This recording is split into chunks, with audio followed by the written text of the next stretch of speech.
तो जय महाकाल सभी भाई को। और बीपीएससी 71 की हम बात कर रहे हैं इसी कड़ी में। जो भी इम्पोर्टेंट जो टॉपिक हैं, जो हमारे सब्जेक्ट्स हैं, उनसे चैप्टर वाइज जहाँ जहाँ से उपयोगी है जो हमारे लिए ज़्यादा करके वो सारी कंटेंट, वो सारी चीज़ें आपको मुहैया कराई जा रही हैं। तो इसी कड़ी में मैं आज जो बात करूँगा, क्योंकि सुप्रीम कोर्ट और हाई कोर्ट के ऊपर, क्योंकि यहाँ से हमेशा प्राय आप क्वेश्चन देखोगे। तो चलिए शुरुआत करते हैं हमारा उच्चतम न्यायालय, और बात स्टार्ट किया जाए उच्चतम न्यायालय के ऊपर। तो दोस्तों, उच्चतम न्यायालय जैसे कि आपको पता है हमारे यहाँ जिसे सुप्रीम कोर्ट या सर्वोच्च न्यायालय है ना, जिसे हम सुप्रीम कोर्ट बोलते हैं या सर्वोच्च न्यायालय भी बोलते हैं।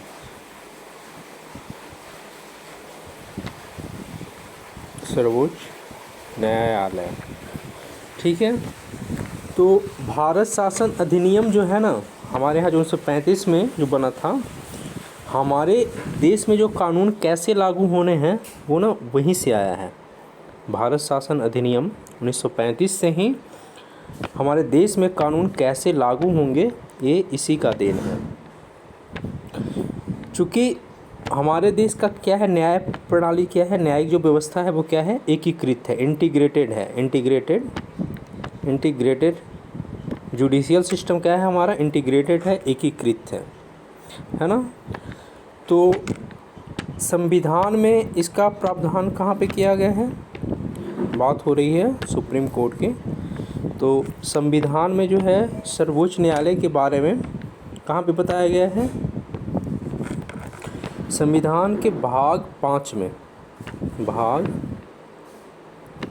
में, और आर्टिकल जो इससे जुड़ा है, अनुच्छेद जो है वो है 124 से लेकर के 147 तक। क्लियर। तो हमारे यहाँ न्यायिक प्रणाली व्यवस्था कैसी है, इंटीग्रेटेड है, एकीकृत है। संविधान के भाग 5 में और आर्टिकल 124 से 147 जो है किसका उल्लेख है, हमारे यहाँ गठन का, उसके न्याय क्षेत्र का, शक्तियाँ, प्रक्रिया आदि का उल्लेख है। तो आर्टिकल 124 जो है सुप्रीम कोर्ट के गठन की बात करता है ना। आर्टिकल जो 124 है वो सुप्रीम कोर्ट के गठन की बात करता है। आर्टिकल 124 ये क्या वो किसकी बात करता है, तो सुप्रीम कोर्ट के फॉर्मेशन की, सुप्रीम कोर्ट फॉर्मेशन की ये बात करता है। सुप्रीम कोर्ट के एस्टेब्लिशमेंट की बात करता है, फाउंडेशन की बात करता है। आर्टिकल 125 आर्टिकल 125 किसकी बात करता है, तो हमारे यहाँ आर्टिकल जो है, हमारे यहाँ आर्टिकल 125 जो है किसकी बात करता है, आर्टिकल 125 न्यायाधीशों के वेतन की बात करता है ना। जो उन्हें सैलरी दी जाती है तो उनके वेतन की बात करता है, न्यायाधीशों की वेतन की बात करता है आर्टिकल 125। आर्टिकल 126 किसकी बात करता है, आर्टिकल 126 किसकी बात करता है, जो आर्टिकल है आर्टिकल 126 वो बात करता है मुख्य न्यायाधीश की नियुक्ति की बात करता है। किसकी बात करता है, जो चीफ जस्टिस ऑफ इंडिया के अपॉइंटमेंट की बात करता है, ठीक है। तो कानून कैसा हो हमारे यहाँ, कैसे लागू हो, वो भारत शासन अधिनियम है ना, इंडियन एक्ट जो बना था 1935 के तहत ये बात आई सामने। और उच्चतम न्यायालय जो संविधान में जो है हमारा भाग 5 में इसके बारे में बताया गया है, वर्णित है। और अनुच्छेद 124 से 147 तक में इसकी जानकारी दी गई है। तो 125 किससे था हमारा संबंधित, न्यायाधीशों के वेतन से। 124 किससे संबंधित है हमारा, सुप्रीम कोर्ट के फॉर्मेशन से। और चीफ जस्टिस ऑफ इंडिया की नियुक्ति की बात कौन करता है, तो article 1 to 6, article 1 to 6। Clear? चलिए, अब कुछ बातें जो हमारे को जाननी है और बिल्कुल ही जाननी है, तो वो बातें जाननी क्या है?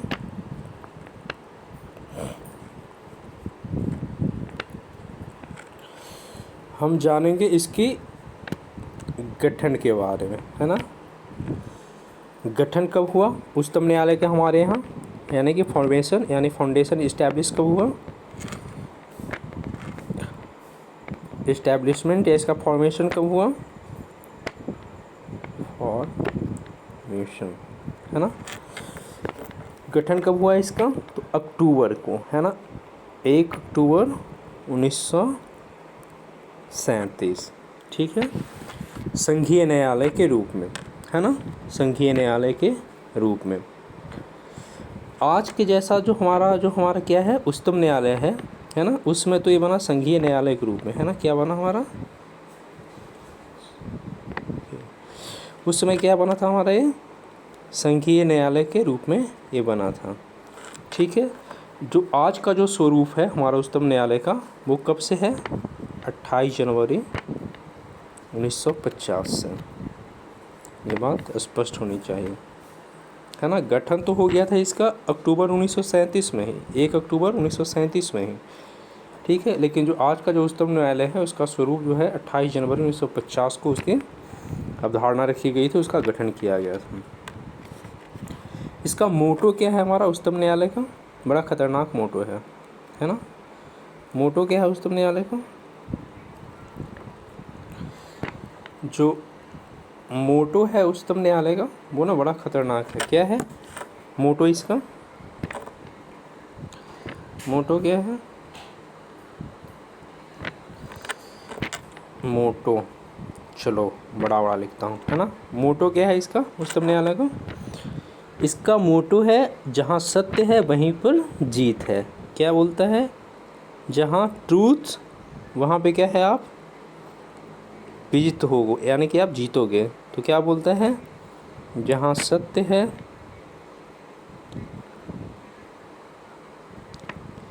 वहीं जीत है। किसका मोटो है? हमारा सर्वोच्च न्यायालय का ये मोटो है, ठीक है। क्लियर?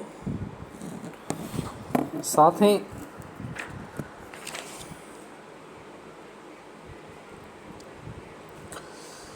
जो हम बात करेंगे इस पे आगे,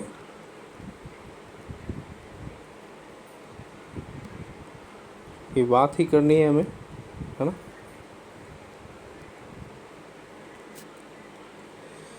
तो जज, कुल न्यायाधीश कितने हैं हमारे सुप्रीम कोर्ट में? जो कुल न्यायाधीशों की संख्या है, एक चीफ जस्टिस ऑफ इंडिया, है ना, एक तो CJI हो गए, प्लस 33 अन्य न्यायाधीश हैं, ठीक है। अन्य जो जजेस हैं वो कितने हैं? 33। तो टोटल कितने हुए? 34। कब से? 2019 से। 2019 से। क्लियर? 2019 से। क्लियर है बात दोस्तों?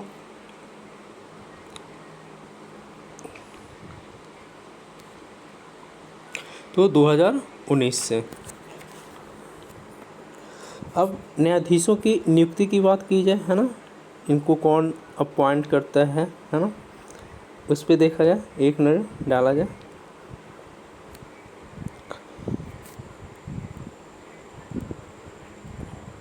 न्यायाधीशों की नियुक्ति के ऊपर एक नज़र डाली जाए, है ना, अपॉइंटमेंट के ऊपर क्या प्रोसेस है, कैसे नियुक्त किए जाते हैं। किसकी बात कर रहे हैं हम? अपॉइंटमेंट की बात कर रहे हैं ना, अपॉइंटमेंट, यानी बोले तो नियुक्ति की बात हो रही है। किसकी बात हो रही है? नियुक्ति की बात हो रही है, ठीक है। तो इनको अपॉइंट कैसे किया जाता है, कौन करता है? तो आपको मालूम होना चाहिए, प्रेसिडेंट करते हैं। कौन करते हैं? प्रेसिडेंट करते हैं, ठीक है, सिंपल सा। अन्य न्यायाधीशों की नियुक्ति भी होती है, तो उनकी नियुक्ति भी कौन करते हैं? प्रेसिडेंट ही करते हैं। लेकिन किससे? जो सलाह ली जाती है, परामर्श लिया जाता है मुख्य न्यायाधीश से। नियुक्ति प्रेसिडेंट करते हैं, एडवाइस लेते हैं किससे? सलाह मशवरा, है ना। सजेस्ट कौन करते हैं? हमारे चीफ जस्टिस ऑफ इंडिया, है ना। 1993 से पहले पता है क्या प्रावधान था हमारे यहाँ? 1993 से जो पहले हमारे यहाँ जो प्रावधान था, जजों को जो है ना कानून मंत्री द्वारा नियुक्त किया जाता था। किसके द्वारा नियुक्त किया जाता था? जजों को कानून मंत्री द्वारा नियुक्त किया जाता था। कानून मंत्री द्वारा नियुक्त किया जाता था।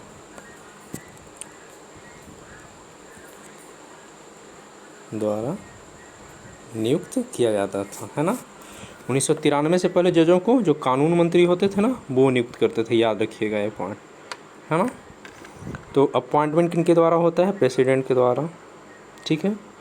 और जो और भी जो जज होते हैं, है ना, उनकी नियुक्ति चीफ जस्टिस ऑफ इंडिया के सलाह मशवरा से प्रेसिडेंट ही करते हैं। 1993 से पहले कानून मंत्री इनकी नियुक्ति किया करते थे। क्लियर? ये बात हुई हमारी अपॉइंटमेंट के ऊपर, है ना बच्चों। नेक्स्ट चला जाए।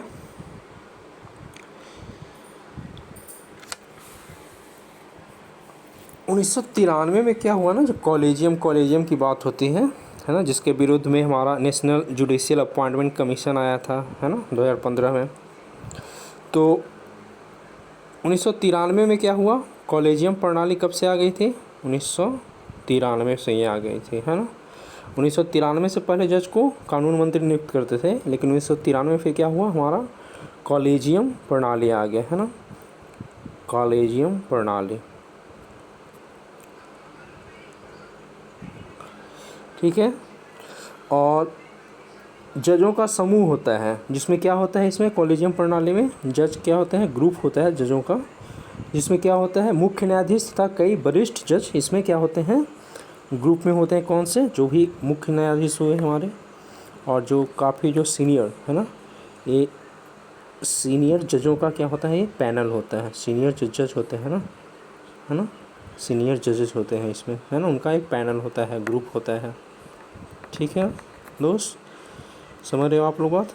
तो कॉलेजियम प्रणाली कब से है? 1993 से। ये बात आपको ध्यान रखनी है। चूँकि हम पीटी पॉइंट ऑफ व्यू से बात कर रहे हैं, तो जो चीज़ें ज़रूरी हैं वो मैं आपको यहाँ पे बात करते जा रहा हूँ, समझाते जा रहा हूँ। चलो एक और बात बताओ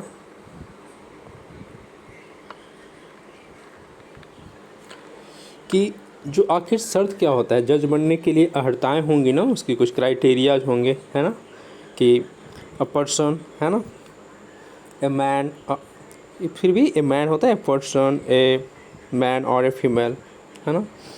आखिर कौन बनाया जाता है जज? जज किन्हें बनाया जाएगा? क्या क्राइटेरिया है उसका? तो उसका जो क्राइटेरिया है, सबसे पहला क्या होना चाहिए? ही और she must be citizen of India, should be या मस्ट बी सिटीजन ऑफ, क्या होना चाहिए? सिटीजन ऑफ इंडिया होना चाहिए। हमारा क्या होना चाहिए? सिटीजन ऑफ इंडिया होना चाहिए। सबसे पहले क्या शर्त है? वो भारत का नागरिक हो, है ना। दूसरी शर्त, किसी उच्च न्यायालय में, कोई भी एनी हाई कोर्ट में क्या होना चाहिए उसके पास? प्रैक्टिस कितने का हो, एक्सपीरियंस कितने का हो? वो ना एज अ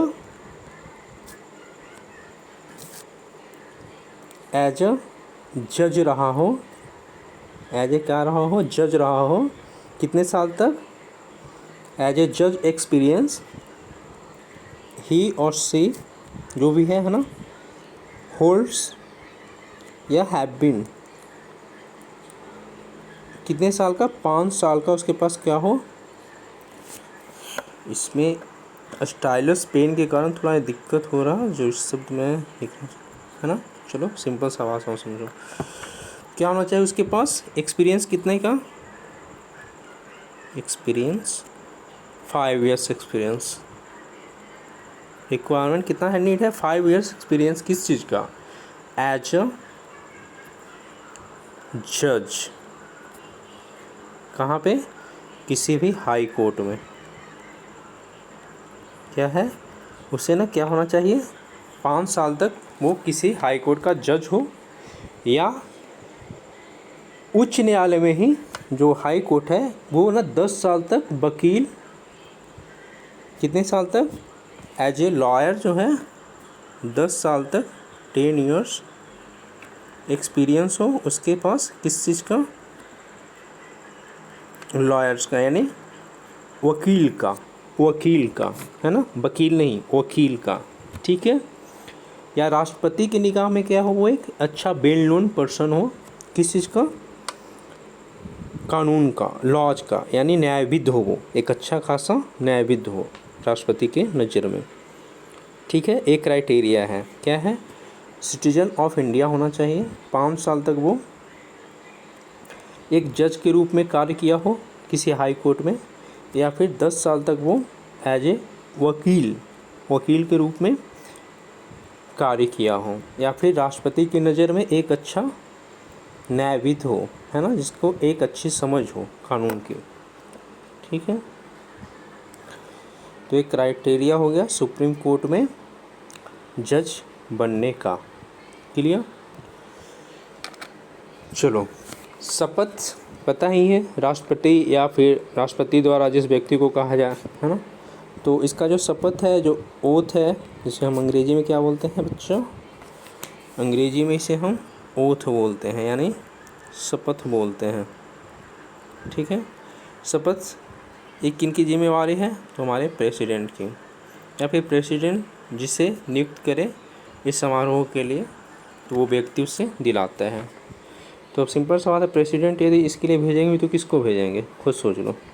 मुख्य न्यायाधीश को दे सकते हैं रिस्पॉन्सिबिलिटी, या फिर जो सुप्रीम कोर्ट के जो कौन है हमारे, हाँ, जजेस को दे सकते हैं, या उपराष्ट्रपति, मतलब जिनको ये प्रेसिडेंट नियुक्त करे वो जाएंगे, शपथ दिलाएंगे। इनका कार्यकाल क्या होता है, जो टेन्यूर है, जो टर्म होता है ना, टर्म के ऊपर जो हम बात करें, टेन्यूर कार्यकाल, इनका जो टर्म है वो कितने साल का होता है,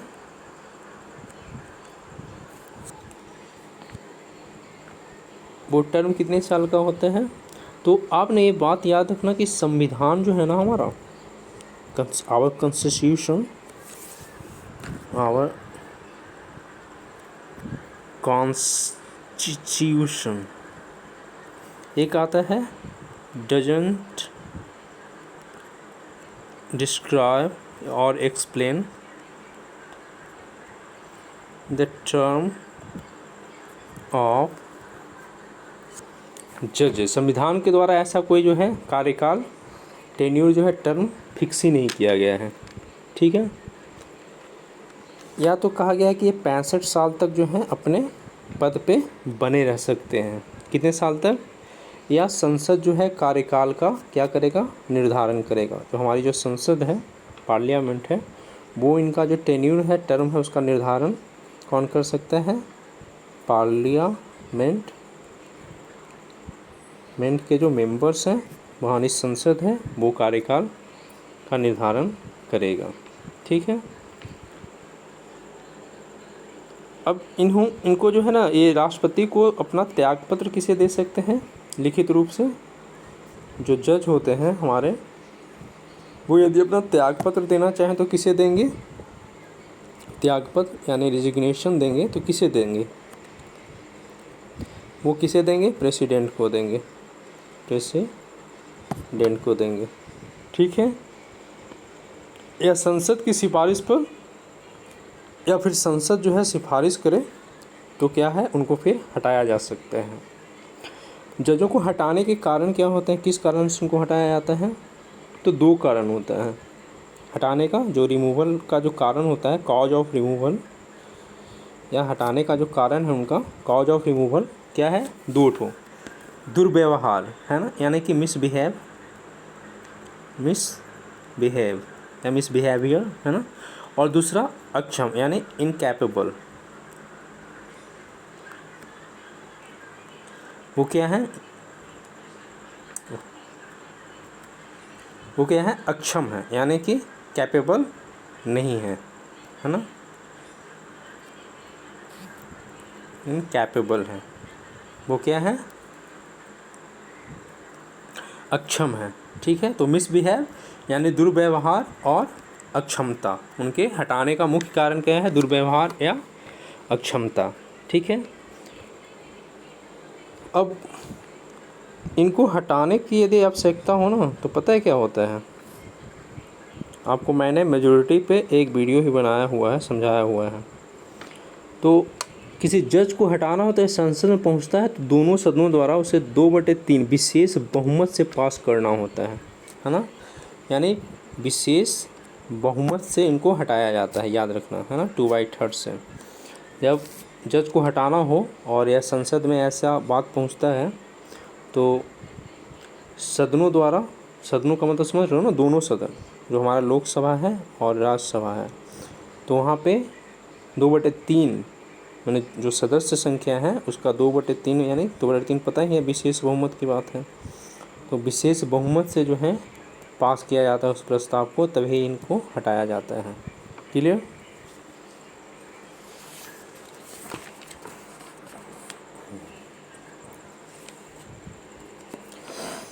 तो हटाने की जो प्रक्रिया है ना, उसे क्या बोला जाता है, महाभियोग बोला जाता है ना, क्या बोलते हैं उसे, महाभियोग की प्रक्रिया बोलते हैं, है ना।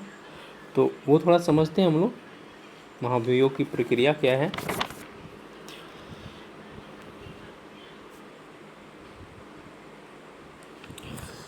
महाभियोग को अंग्रेजी में क्या बोला जाता है, इम्पीचमेंट। क्या, इम्पीचमेंट, इम्पीचमेंट यानी महाभियोग। ठीक है, इनको हटाया जाता है महाभियोग के द्वारा, है ना, उस प्रक्रिया को बोलते हैं महाभियोग हम। ठीक है, ये होता क्या है, थोड़ा देखते हैं इसको।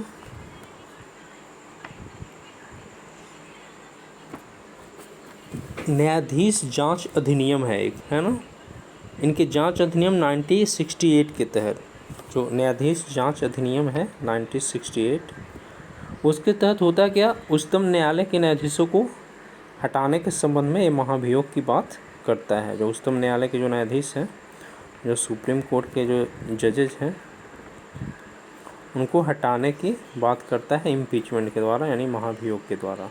ठीक है, ये क्या है, जांच अधिनियम, न्यायाधीश जांच अधिनियम 1968 के तहत। यदि देखो, यदि लोकसभा, इसको समझना, यदि मान लो किसी जज को हटाना है और इम्पीचमेंट जो है, यदि लोकसभा की, यदि इम्पीचमेंट की प्रक्रिया जो है मान लो लोकसभा में यदि शुरू करना है, तो क्या होता है, समर्थन में कम से कम 100 सदस्य होने चाहिए, है ना। किसी जज को हटाना है और मान लो उस ढंग का प्रस्ताव यदि लोकसभा में रखा गया है, तो कितने, 100 सदस्यों का क्या चाहिए, हमको क्या चाहिए, समर्थन चाहिए, सपोर्ट चाहिए, है ना। यदि 100 समर्थन देंगे तो प्रक्रिया आगे बढ़ाई जाएगी। मान लो ऐसा कुछ लाया जाता है प्रस्ताव और राज्यसभा में, तो राज्यसभा में क्या है, कम से कम 50 जो सांसद हैं हमारे राज्यसभा सदस्य जो हैं, उनका समर्थन हमको चाहिए। ठीक है, अध्यक्ष या सभापति जो होते हैं हमारे, अध्यक्ष समझ रहे हो, है ना, लोकसभा जो स्पीकर होते हैं, और सभापति यानी जो हमारे क्या होते हैं, उपराष्ट्रपति, है ना, सभापति यानी राज्यसभा में, है ना, प्रस्ताव को स्वीकार भी कर सकते हैं और अस्वीकार भी, यानी कि उनके पास क्या होता है, जो हमारे अध्यक्ष होते हैं और सभापति, उनके ऊपर डिपेंड करता है कि वो इस चीज़ को, प्रस्ताव को स्वीकार करें या अस्वीकार करें। समझ गए बात जी? क्लियर? यदि स्वीकार हो जाए तो अध्यक्ष या सभापति 3 सदस्यीय जांच समिति गठित करेंगे। यदि स्वीकार हो गया प्रपोजल, तो क्या होगा, 3 सदस्यीय जो है ना, 3 ठो सदस्य होंगे और जांच समिति का गठन होगा। समिति में शामिल कौन होंगे, चीफ जस्टिस ऑफ इंडिया हो सकते हैं या फिर कोई और मुख्य न्यायाधीश हो सकता है, इनकी जगह पर उच्चतम न्यायालय का कोई अन्य न्यायाधीश भी हो सकता है। एक जो है सुप्रीम कोर्ट कई चीफ जस्टिस या कोई अन्य न्यायाधीश, एक हाई कोर्ट का, एक जो है एक सुप्रीम कोर्ट का, दूसरा जो है हाई कोर्ट का मुख्य न्यायाधीश होगा इसमें शामिल, ठीक है। और एक जो होगा इसमें प्रतिष्ठित, यानी है ना, यानी वेल नोन, यानी ऑनर, है ना, वैसे क्या होंगे, एक न्यायविद होंगे, ठीक है। एक ऐसे क्या होंगे, न्यायविद होंगे, है ना, जानकार होंगे, किसके, कानून के, न्यायविद होंगे, है ना।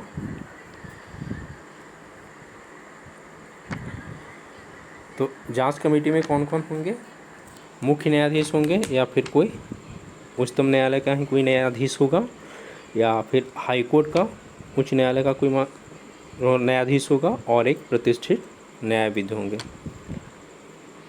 अब यदि ये दोषी पा लिए गए, क्या हो गए, यदि कोई जो है न्यायाधीश क्या हुए, दोषी पाए गए, यानी गिल्टी पाए गए, है ना, यानी गिल्टी पाए गए, है ना, ही और सी जो भी, यदि दोषी पाए गए तो अब सदन इस प्रस्ताव पर विचार कर सकता है।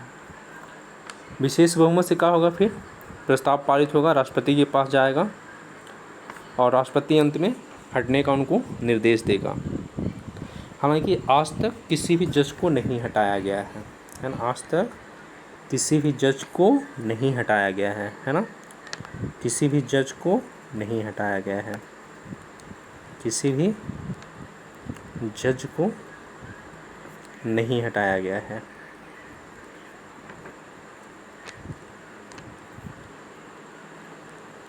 किसी भी जज को नहीं हटाया गया है, समझ गए। जज जो बी रामास्वामी थे 1991 से 93 के लिए महाभियोग की प्रक्रिया शुरू हुई थी, पर लोकसभा द्वारा पारित जो है नहीं हो पाया था, ठीक है। लोकसभा इसे पारित ही नहीं कर पाया, ठीक है। किन पे ये शुरू तो हुआ था, लेकिन अब तक कोई हटाए नहीं गए थे, लेकिन जिन पर शुरू हुआ था, एक कहानी है हमारी 1991 से 93 के बीच, ठीक है। और वो कौन थे, जो जज थे वो कौन थे, जज का नाम क्या था, वो हमारे जो जज थे उनका नाम क्या था, रामास्वामी, है ना, भी रामास्वामी, है ना। लेकिन सुप्रीम कोर्ट में वो क्या हुआ, पारित ही ना हो सका। क्लियर।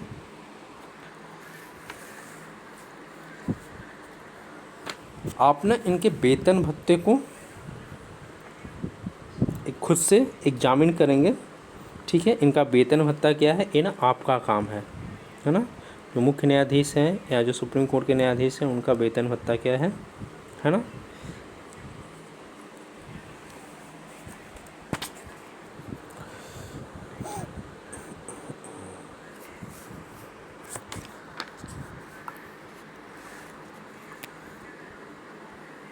अब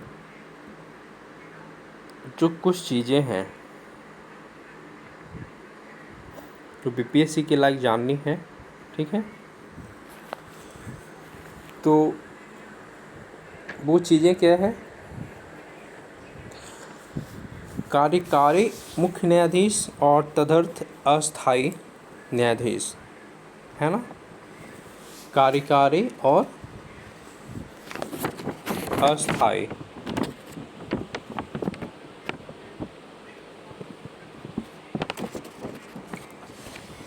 ठीक है। तो कार्यकारी क्या होता है, मुख्य न्यायाधीश, राष्ट्रपति जो है ना, राष्ट्रपति के पास ये शक्ति है, क्या शक्ति है, कि यदि प्रेसिडेंट, है ना, प्रेसिडेंट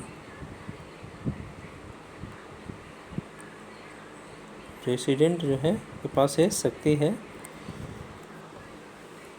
किसी भी न्यायाधीश को, जो उच्चतम न्यायालय है हमारा, उसका कार्यकारी मुख्य न्यायाधीश नियुक्त कर सकते हैं। लेकिन कब कार्यकारी मुख्य न्यायाधीश कब नियुक्त किए जाते हैं, यदि इनका जो है पद जो है, यानी कि जो सीट जो है क्या हो, वैकेंट हो, सीट वैकेंट हो, किनका, सुप्रीम कोर्ट के, है ना, चीफ जस्टिस ऑफ इंडिया का।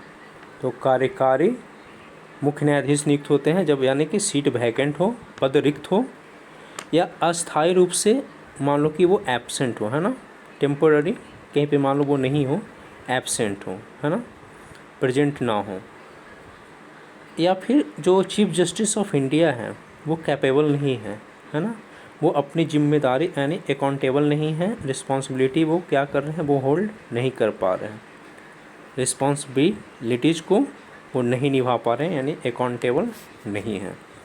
समझ गए। उसी तरह तदर्थ न्यायाधीश, उसी तरह क्या होते हैं हमारे तदर्थ न्यायाधीश भी होते हैं। क्लियर। उसी तरह हमारे क्या होते हैं तदर्थ न्यायाधीश, ये यानी कि अस्थाई। तदर्थ का मतलब ही होता है अस्थाई। अब कोरम के अनुसार इसमें ना कोरम की बात आती है,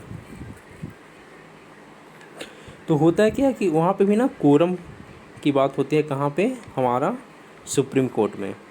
और कभी मान लो ऐसा हो जाए कि न्यायाधीशों की संख्या कम पड़ रही हो, जैसे अभी है ना 34 हमारे पास, और मान लो इनका कोरम ही नहीं पूरा हो रहा हो, तो भारत का मुख्य न्यायाधीश या उच्च न्यायालय के न्यायाधीश को अस्थायी काल के लिए उच्चतम न्यायालय में तदर्थ न्यायाधीश नियुक्त कर सकता है। भारत का जो मुख्य न्यायाधीश है वो उच्च न्यायालय के न्यायाधीश को, है ना, अस्थायी काल के लिए, है ना, कोई फिक्स टेन्यूर नहीं होगा, अस्थायी होगा।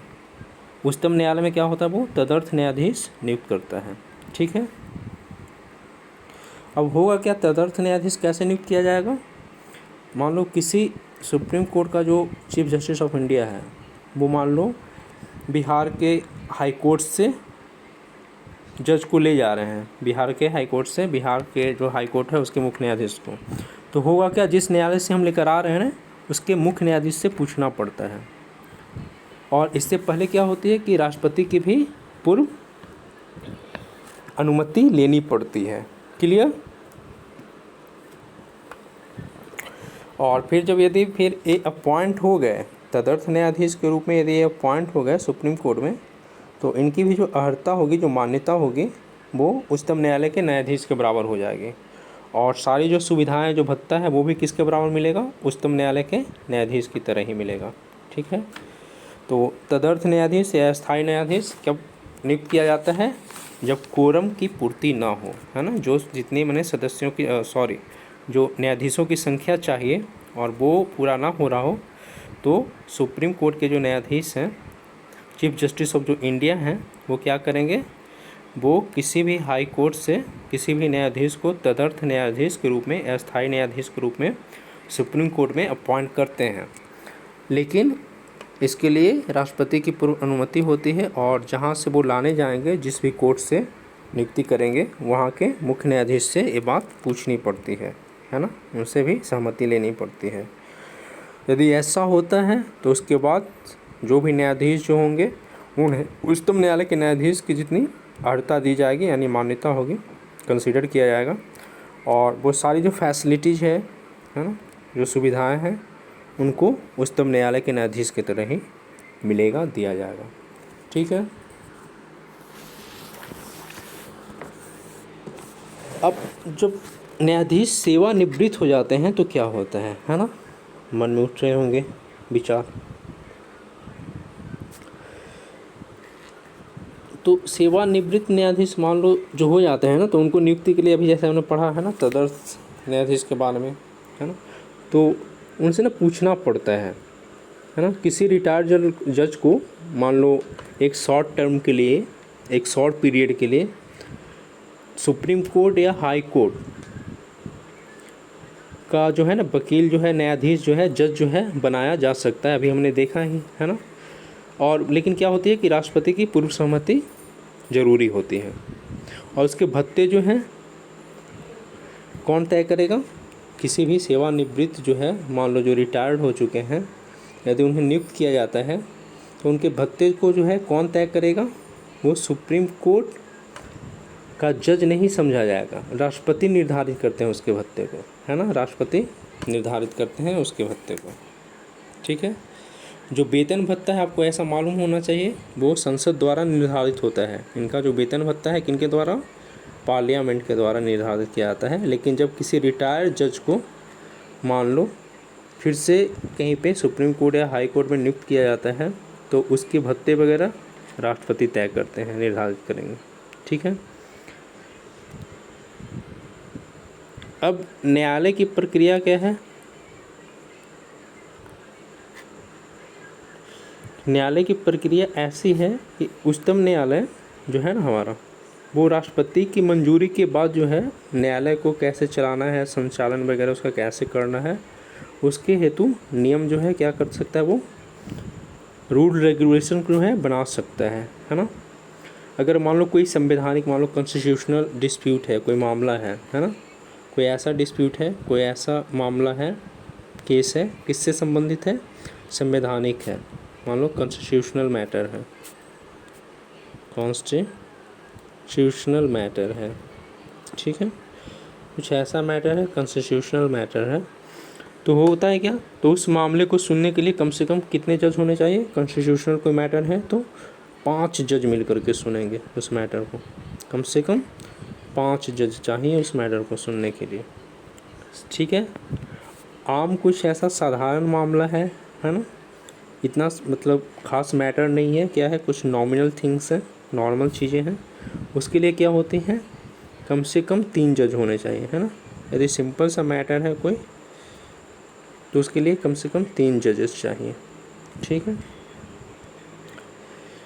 फैसला जो है खुले न्यायालय में दिया जाता है ना। फैसला क्या होता है इसका, खुले न्यायालय में दिया जाता है।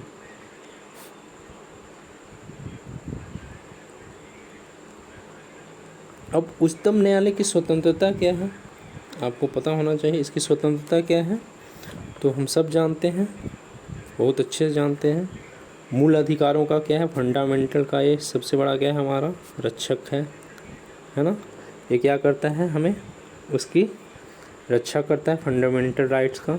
संविधान का फिर क्या है, हमारा कॉन्स्टिट्यूशन का संरक्षक भी है ना, संविधान का ये भी संरक्षक है।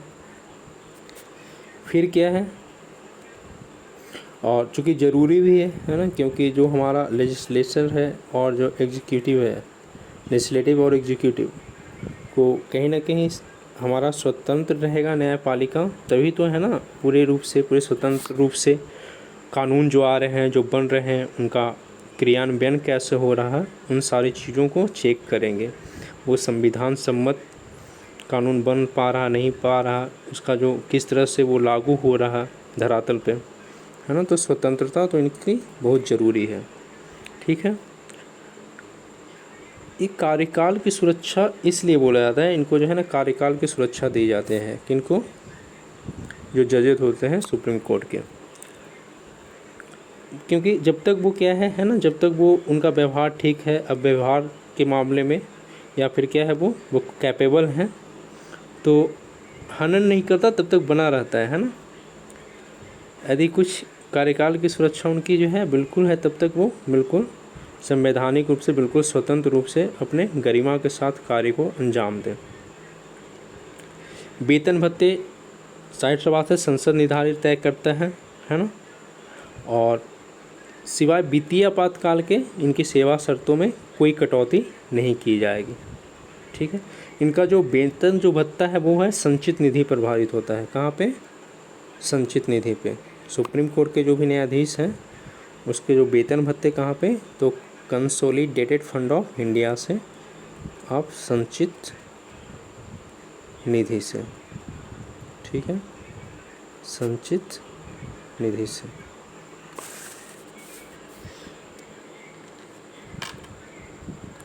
एक चीज़ जो है मुख्यतः, इनका जो भी आचरण होता है ना न्यायाधीश का, उनके आचरण को लेकर के संसद में कोई बहस नहीं होती है ना। संसद जो है इनके आचरण को लेकर के कोई बहसबाजी नहीं करेगा, है ना। इनके कैरेक्टर को लेकर के, आचरण को लेकर के कोई बहसबाजी नहीं करेगा, ठीक है।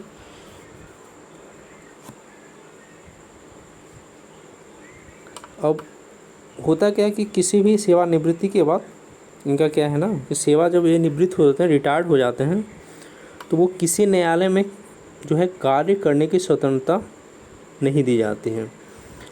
इसलिए होता है ऐसा कि वो निर्णय करते समय ना भविष्य का, माने कोई होता है ना भविष्य की, वैसे उधेड़ बुन में न रहें, उसकी चिंता ना करें।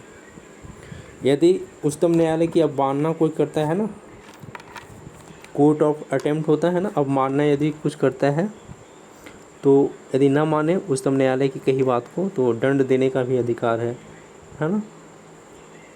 इन्हें क्या है, मुख्य न्यायाधीश जो है अपना स्टाफ जो है खुद नियुक्त कर सकते हैं। जो सुप्रीम कोर्ट के जो चीफ जस्टिस ऑफ इंडिया हैं वो चाहें तो अपना एक स्टाफ जो है नियुक्त कर सकते हैं, अपना स्टाफ खुद वो नियुक्त कर सकते हैं। समझ गए। नेक्स्ट जो बात है ये आप थोड़ा समझोगे, ये बात है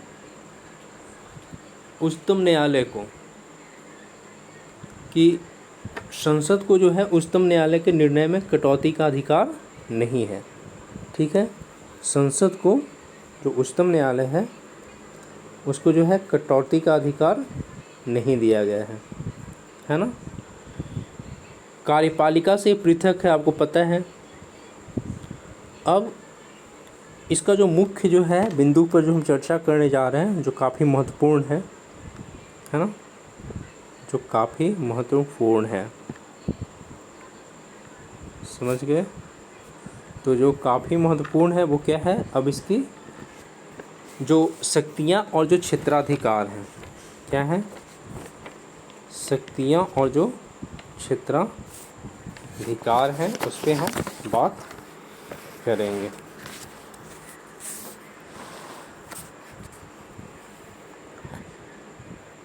जो उच्चतम न्यायालय को जो शक्ति मिलती है ना, हम कहाँ से लाते हैं, भारत का जो उच्चतम न्यायालय है, जो सुप्रीम कोर्ट है, वो अमेरिका और जो ब्रिटेन के जो न्यायालय की शक्ति समझो उसके बराबर है। वो उन दोनों से शक्तियाँ प्राप्त करता है। ठीक है, जैसे हाँ अभी हमने जाना ना कि ये हमारे अधिकारों का गारंटर है, फंडामेंटल राष्ट्र का। हमारे जो उच्चतम न्यायालय के पास इतनी शक्ति है, क्या है, इतनी शक्ति है जितनी विश्व के किसी भी न्यायालय के पास नहीं है। ये किसने कहा था, अल्लादी कृष्णा स्वामी अय्यर ने ऐसा कहा कि हमारा जो सुप्रीम कोर्ट है वो दुनिया में ऐसा कोई कोर्ट नहीं है, न्यायालय नहीं है जिसके पास इतनी शक्ति है। ठीक है, इतनी शक्ति हो। क्लियर। तो मूल क्षेत्राधिकार, इसके पास एक्चुअल में कितने शक्तियां हैं, वो 7 शक्तियों के बारे में हम बात करेंगे। कितनी, 7 इसके क्षेत्राधिकार हैं, 7 शक्तियाँ। किनके क्षेत्रों में शक्तियाँ जो हैं उस पर चर्चा करेंगे। तो 7 शक्तियाँ हैं, कहाँ कहाँ पे हैं आप देखिए ध्यान से। तो पहला है मूल क्षेत्राधिकार, है ना। मूल क्षेत्राधिकार मतलब ओरिजिनल जो जुरिस्डिक्शन जो है, ओरिजिनल जुरिस्डिक्शन,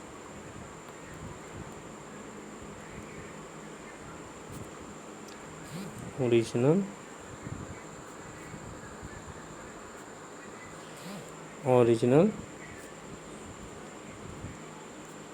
जुरिस्डिक्शन।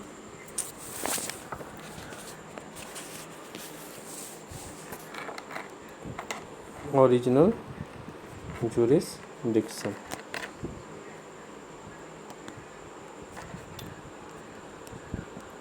जुरिस्डिक्शन यानी जो मूल क्षेत्राधिकार है इनका कहाँ कहाँ पे, कुछ ऐसे जो मामले होते हैं जहाँ पे केवल सुप्रीम कोर्ट को ही शक्ति है ना। जैसे किस विवाद में, कैसे डिस्प्यूट्स में, जहाँ केवल सुप्रीम कोर्ट ही आएंगे। कौन ऐसे मामले हैं, डिस्प्यूट्स हैं, विवाद हैं जो केवल वही सुलझा सकता है। जैसे केंद्र, सेंटर का कोई मामला हुआ, सेंटर और एक या एक से अधिक राज्य के बीच, सेंटर स्टेट का मामला हो गया या स्टेट्स के मामले हो गए, है ना। एक या एक से अधिक राज्य हो गए तो उसमें मान लो कोई ऐसा मामला है जिसमें केंद्र और कोई जो है स्टेट जो है एक तरफ होना और दूसरे राज्यों का एक तरफ, है ना। मान लो ये जो है सेंटर और कोई स्टेट जो है एक तरफ है और बाकी जो स्टेट है एक तरफ है, ऐसा मामला आ गया। ठीक है, फिर जो है स्टेट के बीच मान लो कोई विवाद उठ गया, स्टेट के बीच विवाद उठ गया, है ना। तो ऐसे डिस्प्यूट में कौन सिर्फ सुलझाएगा, तो सुप्रीम कोर्ट ही सुलझाएगा। एक ओरिजिनल जुरिस्डिक्शन में जो ये सारी चीज़ आ रही है ना। किससे, मान लो सेंट्रल और स्टेट के बीच या सेंट्रल स्टेट के बीच आ गया। सेंट्रल स्टेट जो है एक तरफ है, कुछ स्टेट एक तरफ है, फिर स्टेट के बीच मामला आ गया। ठीक है, तो ये सारे क्या है हमारे यहाँ जो कुछ जो दिए गए हैं, क्या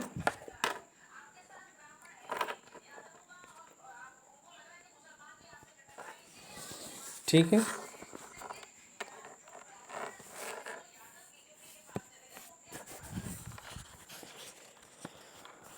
फिर आगे बढ़ेंगे हम।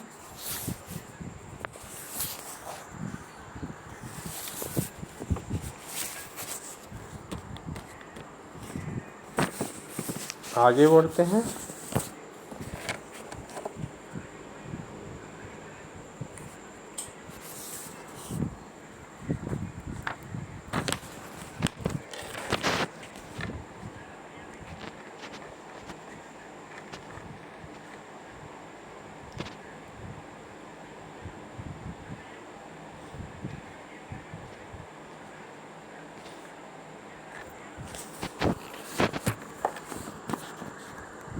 तो हम बात कर रहे थे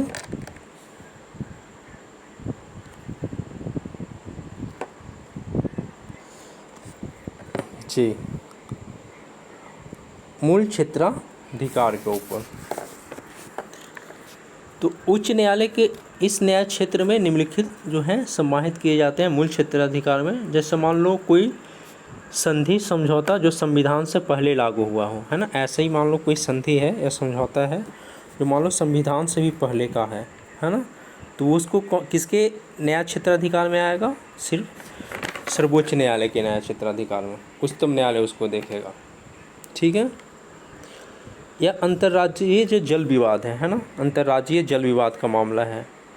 मान लो वित्त आयोग के पास जो मामले हैं उन पर केंद्र राज्यों के बीच व्यापार वाला कोई मामला है, अगर राज्य केंद्र की प्रॉपर्टी खराब कर दे या सब मामले सुप्रीम कोर्ट नहीं सुलझाएगा। ये गलत चीज़ें हैं, इसे आप छोड़ दो, ठीक है। तो क्या हमने देखा ओरिजिनल जुरिस्डिक्शन में क्या होता है? मान लो कि सेंटर स्टेट के बीच विवाद है या सेंट्रल और बहुत सारे स्टेट के बीच विवाद है। सेंटर स्टेट एक तरफ, कुछ स्टेट एक तरफ, स्टेट एक तरफ, है ना। फिर जो है जो मामले सम्मानित हैं सुप्रीम कोर्ट के मूल अधिकार क्षेत्र में, वो क्या? जैसे मान लो कोई समझौता जो है, संधि है, संविधान से पहले लागू हुआ है ना। तो ये क्या है? मूल क्षेत्राधिकार में नहीं आएगा। अंतर्राज्यीय जल विवाद नहीं आएगा मूल क्षेत्राधिकार में। वित्त आयोग के पास कुछ मामला है तो वो नहीं आएगा मूल क्षेत्राधिकार में। व्यापार का कुछ विवाद है केंद्र या राज्य के बीच तो वो भी मूल क्षेत्राधिकार में नहीं आएगा। उसके बाद क्या है? न्यायाधीश क्षेत्राधिकार। उच्चतम न्यायालय जो है ना रिट जारी कर सकता है ताकि जो मूल अधिकार है वो सुरक्षित रहे।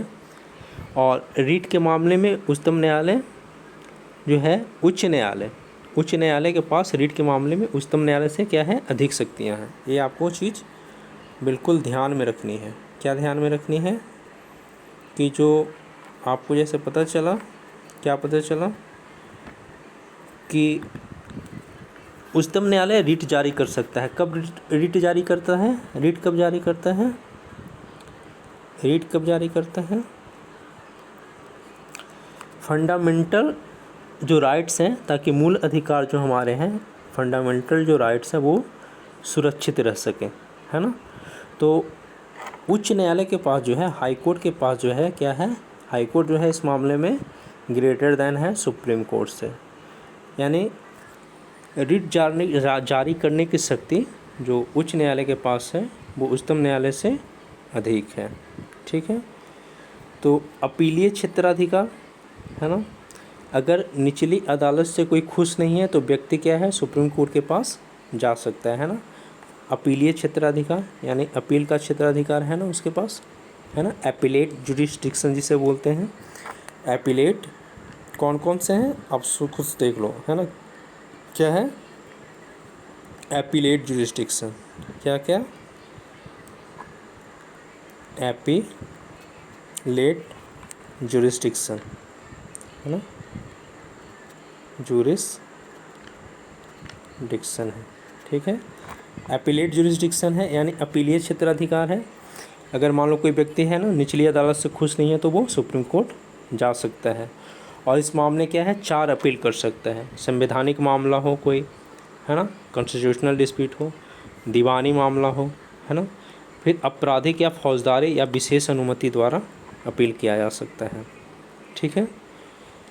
फिर एडवाइजरी क्या है, जुरिस्डिक्शन है। दूसरा क्या है, एडवाइजरी भी है, एड यानी कि सलाहकारी, एडवाइजरी जुरिस्डिक्शन है।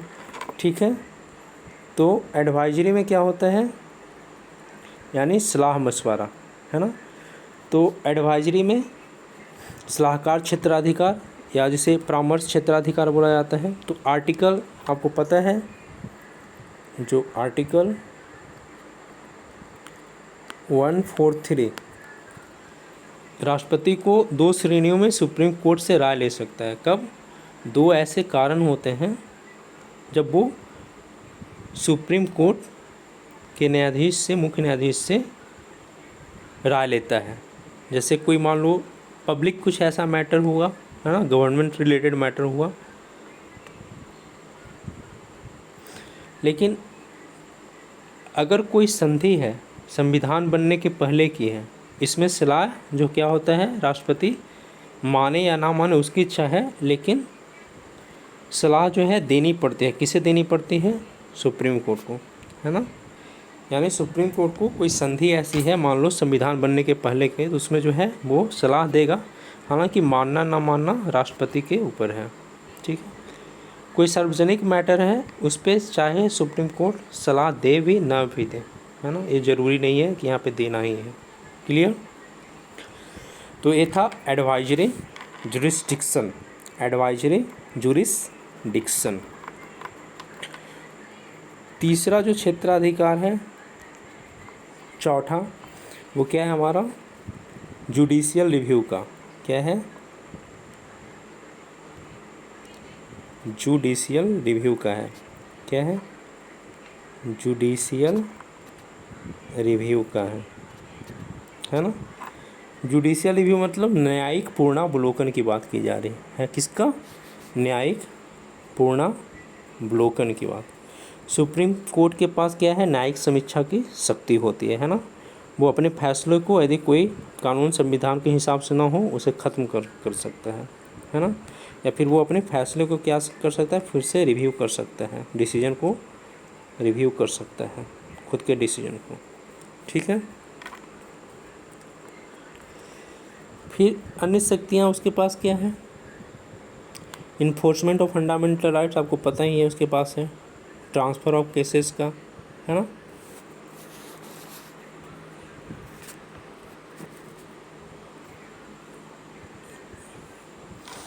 फिर ये तो आपको ऑलरेडी पता ही है कि वो क्या है, वो सर्व करता है both as a final court of appellate and the final interpreters of the constitution, है ना।